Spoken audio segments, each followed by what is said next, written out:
د یو څو ورځو راهیسې تاسې به په دې سوشل میډیا باندې ګورئ چې د طارق پټان او د افسر افغان په منځ کې یوه تنازعه چلیږي. ګورئ طارق پټان دا یو ریسرچر دی، بعضې داسې خبرې کوي چې هغه صحیح نه دي، لیکن ډېرې خبرې د هغه د اسلام او د قرآن مجید دا موافق دي. داسې خبرې نه کوي چې هغه د قرآن مجید او د احادیثو مبارکو سره ټکراوي.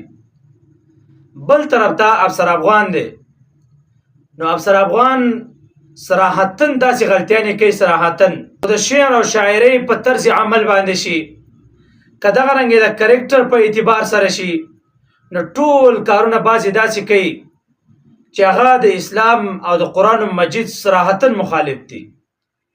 تاسو دا ویډیو وګورئ په خپله باندې.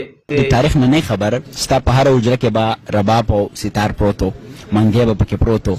حجره د پښتون کلتور یو ډېر پروخ توکی دی. په دغه رباب منګي کې به موږ ته چاربیتې ویلی کېدې، زموږ د پښتنې ټولنې داستان به موږ ته ویلی کېده. پښتو په ذکر اسلام ګوره وایي په حجرو کې به زموږ حجرې به داسې وي چې هلته به ستار رباب دا والی کېده، داسې حجرې وي. قسم دی پخواني خلک په حجرو کې به ناست وو، ملک په علم کلی و، د خپل قرآن مجید د هغې موافق په فیصله جاري کوله. رباب نه و، حجره کې به ملک ناست و، چا به غلطي کړې وه، زنا به یې کړې وه، غلا به یې کړې وه، ملک صاحب په هغې باندې حکم وکړه، وایي د اسلام داسې قانون دی، داسې بناپیس کوي.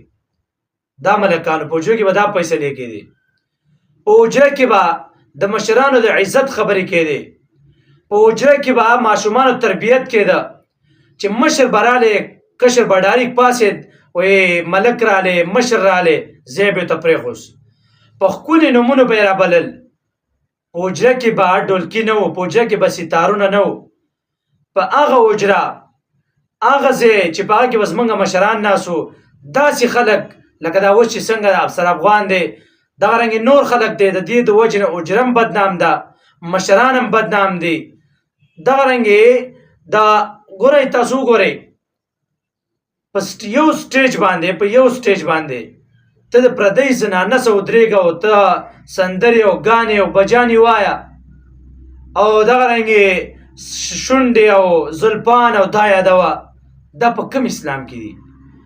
شعر اشعار په اسلام کې حضرت حسان ابن ثابت رضی الله تعالی عنه چې کله به اشعار ویل، نبی کریم علیه الصلاۃ والسلام به هغه سپورټ کاوه. پیغمبر علیه الصلاۃ والسلام شاعر ته خپل صدر مبارک خور کړی دی.